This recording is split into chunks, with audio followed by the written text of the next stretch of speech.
नमस्कार दोस्तों, स्वागत है आपका इंदौर आईएएस अकेडमी पे। इस वीडियो पे हम लोग चर्चा करेंगे यूपीआरओ का जो एग्ज़ाम अभी 2023 में होने वाला है, उसी के प्रीवियस ईयर पेपर के बारे में। प्रीवियस ईयर पेपर में इसमें हम 2013 के पेपर के बारे में बात करेंगे, जिसमें हम ज्योग्राफी और एनवायरनमेंट दोनों के क्वेश्चन कलेक्ट करने वाले हैं। इसमें हम लोग क्वेश्चन तो देखेंगे ही साथ ही साथ उसके जो लेटेस्ट में जो कुछ चेंजेस आए होंगे, तो उसको भी समझेंगे। इस और उसके जो ऑप्शंस के भी जो और इंपॉर्टेंट क्वेश्चन बन सकते हैं, उसको भी हम लोग पढ़ेंगे। तो वीडियो पे अंत तक बने रहें। आप सबसे रिक्वेस्ट है, जो भी चैनल पर नए हैं, प्लीज़ चैनल को सब्सक्राइब करें और अपने दोस्तों के साथ शेयर भी करें। तो चलिए शुरू करते हैं आज का वीडियो। सबसे पहला क्वेश्चन आता है, भारत में निम्नलिखित में से कौन से बंदरगाह में से एक उड़ीसा तट पे अवस्थित है? तो ये अवस्थित है पारादीप वाला बंदरगाह। इसके अलावा अगर पूछता है सबसे बड़ा बंदरगाह या पोर्ट कौन सा है, तो ये है मुंबई पोर्ट। मुंबई पोर्ट ये शिपिंग ट्रांसपोर्ट के हिसाब से सबसे बड़ा बंदरगाह है। और ये कहाँ पर स्थित है? पश्चिम तट में, मतलब पश्चिमी तट पे, मतलब वेस्टर्न साइड पे है, वेस्टर्न पोर्ट पे है। और इसके अलावा जो मुंबई पोर्ट है उसको साला सेट द्वीप भी कहा जाता है। अगर क्वेश्चन आता है कंटेनर के हिसाब से रखने के हिसाब से सबसे ज़्यादा बड़ा बंदरगाह कौन सा है, तो मुंबई का ही नवाब शेवा नवाब शेवा बंदरगाह, जिसको जवाहरलाल नेहरू जवाहरलाल नेहरू बंदरगाह भी कहा जाता है, ये यहाँ पर अवस्थित है, मुंबई पे ही। और इसको अगर तट के हिसाब से बोला जाएगा तो कोंकण तट। अगर युद्धपोत के हिसाब से सबसे गहरा बंदरगाह अगर पूछा जाएगा कौन सा है, तो ये है विशाखापट्टनम बंदरगाह। और हल्दिया पोर्ट सबसे पहला पोर्ट लोकल अपने सी रूट के लिए बना था, आम आदमी के आने जाने के लिए। नेक्स्ट क्वेश्चन पे अपन आगे बढ़ते हैं। सेकंड है, भारत में लिग्नाइट कोयले का सर्वाधिक जमाव कहाँ पाया जाता है? तो लिग्नाइट कोयले का जमाव वैसे जानने से पहले सबसे पहले जानिए कोयला कितने प्रकार का होता है। तो ये होता है 4 प्रकार का। सबसे पहला होता है, या सबसे अच्छा जिसको कहेंगे, तो ये होता है एंथ्रेसाइट। एंथ्रेसाइट कोला सबसे अच्छा प्रकार का माना जाता है, जो भारत में जम्मू कश्मीर के कुछ क्षेत्रों में पाया जाता है, या फिर लेटेस्ट क्षेत्र के हिसाब से कहा जाए कश्मीर रीजन पे एंथ्रेसाइट कोयला पाया जाता है। इसके बाद आता है बिटूमिनस बिटूमिनस बिटूमिनस फिर आता है लिग्नाइट, और अंत में आता है पिट। ये पिट एक लकड़ी की तरह ही होता है, और इसमें इसको जब जलाने पे ये इसमें धुआं ज़्यादा निकलता है और ये जलता कम है। एंथ्राइसाइट सबसे अच्छे प्रकार का माना जाता है, लेकिन ये भारत में बहुत ही कम, बहुत ही ज़्यादा रेयर है पाए जाने पे, इसमें पाया नहीं जाता। तो हमारे इस क्वेश्चन का आंसर क्या होगा? ये होगा तमिलनाडु। लिग्नाइट प्रकार का कोयला सर्वाधिक जमाव तमिलनाडु क्षेत्र में है। इसके अलावा झारखंड से सबसे ज़्यादा कोयला निकाला जाता है, और जम्मू कश्मीर में सबसे अच्छे प्रकार का कोयला है, पहले ही बता दिया हम लोगों ने। और एक क्वेश्चन आप लोगों के लिए भी है, भारत में कोयले की सबसे मोटी परत कहाँ पर है? इसका आंसर मैं बता देता हूँ। ये सिंगरौली के पास है, सिंगरौली मध्य प्रदेश में है, और जिसकी लगभग 2 मीटर तक की मोटाई है उसमें कोयले की। ठीक। नेक्स्ट क्वेश्चन पे अपन आगे बढ़ते हैं। कृष्णा नदी जल विवाद किन राज्यों के मध्य आता है? तो कृष्णा नदी जल विवाद आता है 2 राज्यों के मध्य। इसका आंसर है कर्नाटक और आंध्र प्रदेश। एक और जल विवाद है, कावेरी जल विवाद। कावेरी जल विवाद किसके किसके मध्य है? उस वो है कर्नाटक और तमिलनाडु के बीच में, इन दो राज्यों के बीच में है। और कावेरी नदी कौन कौन से राज्यों से होकर के गुजरती है?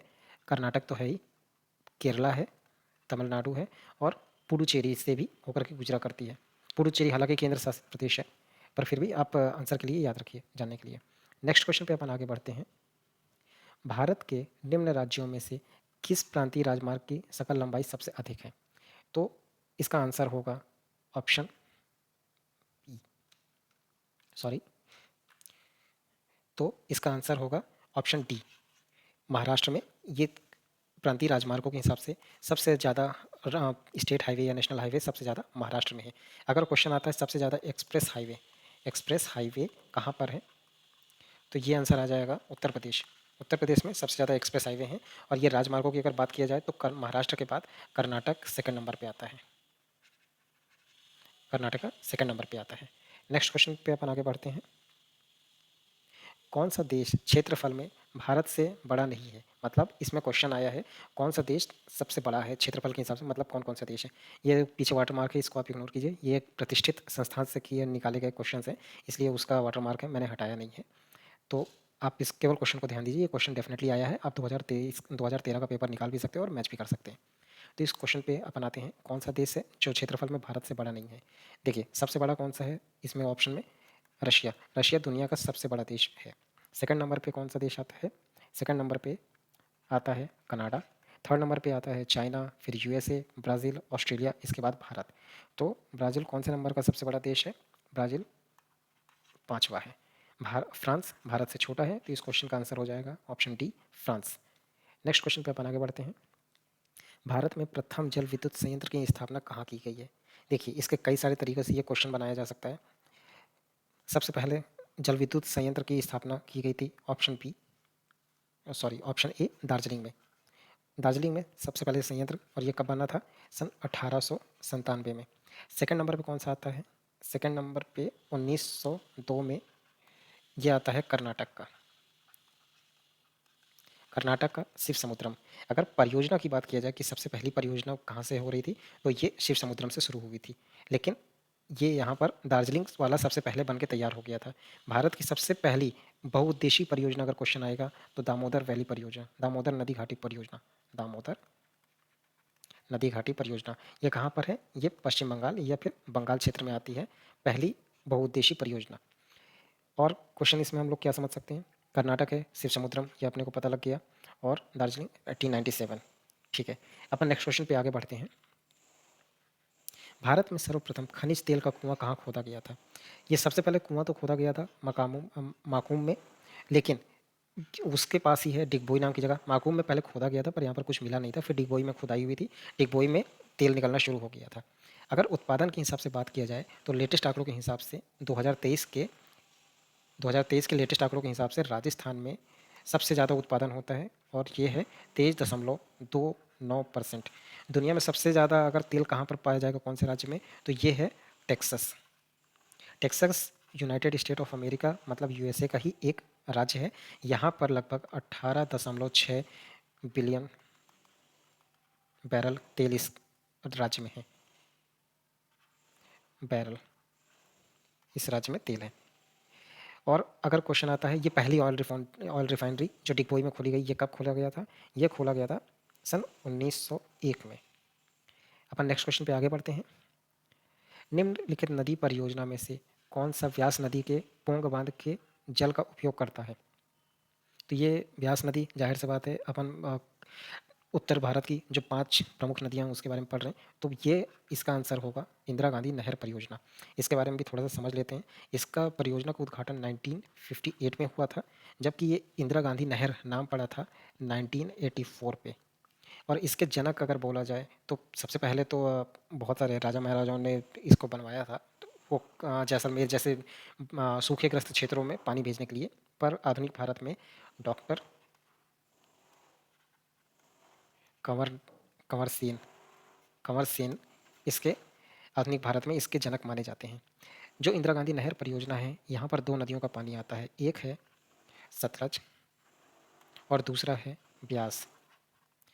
इनके संगम के पास ही कुछ दूर से आगे चल करके इंदिरा गांधी नहर की शुरू हो जाती है, जहाँ से ये इंदिरा गांधी नहर परियोजना चलती है। ये कौन से राज्य में स्थित है, इसको भी याद रख लीजिए, ये है राजस्थान में, और ये भारत की सबसे बड़ी नहर है, लॉन्गेस्ट। नेक्स्ट क्वेश्चन पे अपन आगे बढ़ते हैं। सूची 1 और सूची 2 को मिलाइए, तो ये है स्थल के नाम और ये हैं नदियों के संगम। तो भागीरथी और अलकनंदा ये दोनों मिलकर के कौन सा नदी बनाते हैं? ये बनाएंगे, आप इसमें आंसर दे सकते हैं, मैं वैसे डायरेक्टली इसका आंसर की तरफ पढ़ता हूँ। इसका आंसर होगा ऑप्शन नंबर बी, जो रुद्रप्रयाग है। रुद्रप्रयाग अलकनंदा और मंदाकिनी नदी से मिलके बनता है। और नंदप्रयाग विष्णु, गंगा और मंदाकिनी नदी से नंदप्रयाग आता है। कर्णप्रयाग अलकनंदा और पिंडार ये 2 नदियों के संगम में होता है। और देवप्रयाग भागीरथी और अलकनंदा के संगम में आता है। तो ये कूट को आपको याद कर लेना है, इसमें से एक क्वेश्चन आता ही है। इसमें टोटल 5 प्रयाग होते हैं, 5 प्रयाग, जिसमें ये 4 लिखे हैं, 5वें का आपको कमेंट बॉक्स में आंसर बताना है कौन सा 5वां प्रयाग है। अपन नेक्स्ट क्वेश्चन पे आगे बढ़ते हैं। गंगा नदी। गंगा नदी किस तरीके की नदी का उदाहरण है? ये एक पूर्ववर्ती अपवाह तंत्र का उदाहरण है। गंगा नदी पश्चिमी हिमालय से निकलती है, और पश्चिमी हिमालय से निकल करके, ये मान लीजिए अपना भारत है,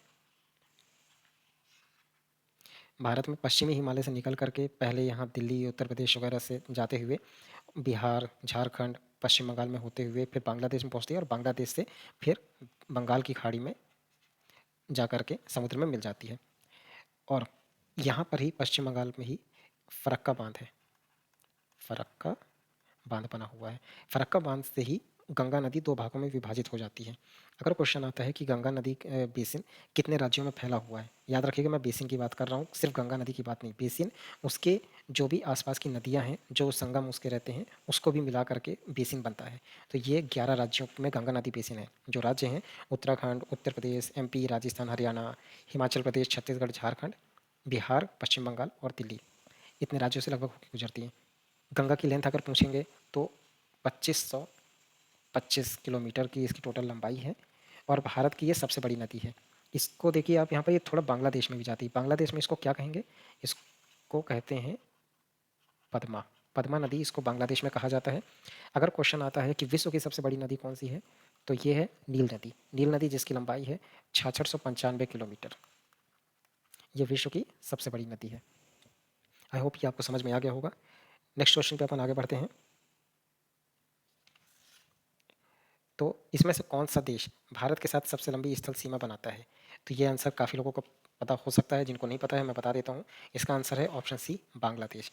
बांग्लादेश भारत के साथ सबसे लंबी सीमा बनाती है और ये लगभग 4096 किलोमीटर की सीमा है। ठीक, अगर मील में बात किया जाए तो 2545 मील इसकी सीमा बनाएंगे। अगर आप लोग जो आंसर ऑप्शन ए चाइना टिक मारेंगे वो बिल्कुल गलत है, भूल के भी मत करना। भारत के टोटल पड़ोसी राज्य कितने हैं? ये हैं 7। श्रीलंका, श्रीलंका तो एक समुद्री पड़ोसी है, श्रीलंका को छोड़ दिए। पाकिस्तान, अफगानिस्तान, चाइना, भूटान, म्यांमार जिसको बर्मा भी कहते हैं, और है बांग्लादेश। इसके अलावा 2 समुद्री सीमाएं हैं, एक श्रीलंका के साथ और दूसरी है मालदीव के साथ। भारत की सबसे लंबी सीमा तो हमने बता दी बांग्लादेश के साथ। सबसे छोटी सीमा किसके साथ मिलती है? ये है अफगानिस्तान के साथ, जो लगभग 88 किलोमीटर की होती है और इसी को हम लोग धुरंधर लाइन कहते हैं। धुरंधर लाइन ये भारत के किस राज्य से जुड़ती है? ये है कश्मीर। अगर क्वेश्चन आता है अफगानिस्तान के अलावा दूसरी सबसे छोटी सीमा बनाने वाला राज्य कौन से है, तो ये नागालैंड। नागालैंड, इसकी सीमा मिलती है म्यांमार से, जो लंबाई है लगभग 125 किलोमीटर। तो इस तरीके से इसको याद रखिएगा, ये बहुत इंपॉर्टेंट हो भी सकता है, किसी ना किसी पेपर में पूछेगा ही आपके यूपीआरओ के डेफिनेटली। तो चलिए, अगर हाँ एक और चीज़ बता देता हूँ, विश्व में सबसे लंबी ये पड़ोसी देश के कौन से आएंगे, तो ये आ जाएंगे यूएसए और कनाडा। भारत की टोटल अगर लेंथ की बात किया जाए, टोटल क्षेत्र की, तो ये है लगभग 15,200 किलोमीटर। और अगर समुद्री लेंथ की बात किया जाए तो ये है 7517 किलोमीटर की जल की सीमा। और भारत से सबसे दूर में अगर कौन सा देश बसा हुआ है, मतलब जैसे भारत के पास में तो पाकिस्तान है, चाइना है, भूटान, म्यांमार है, सबसे दूर में कौन सा देश है, तो ये है दक्षिण अमेरिका का चिली देश। इसको कुछ लोग चाइल भी पढ़ते हैं, पर ये चिली देश अपने आप को खुद ही ये चिली इसको बोलता है, तो हम लोग इसको चाइल क्यों पढ़ें। तो आई होप ये आपका क्लियर हो गया होगा। एक और चीज़ है, लेटेस्ट ज्योग्राफी का क्वेश्चन है, सबसे लंबी ट्रेन कौन सी है अभी? Super super Vasuki, super Vasuki train मेरे अभी दिमाग में आया तो सोचा ये भी बता दूं। तो ये सबसे लंबी ट्रेन है। आई होप इतना आपको क्लियर हुआ होगा। नेक्स्ट क्वेश्चन पे अपन आगे बढ़ते हैं। कोची बंदरगाह, कोची बंदरगाह किस तरह से संबंधित है? देखिए, दक्षिण भारत में ज़्यादातर बंदरगाह हैं, तो ये एरिया हो जाता है मालाबार का। यहाँ पर ये क्षेत्र हो जाता है कोरोमंडल का।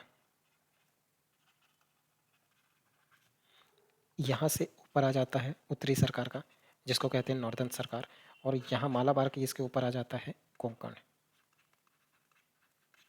तो अब ये क्वेश्चन पूछा है कोची बंदरगाह, कोची बंदरगाह केरला के पास है, तो जाहिर सी बात है इसका आंसर होगा मालाबार तट। तो इसका आंसर ऑप्शन ए है। आई होप आपको इतना सब समझ में आ गया होगा।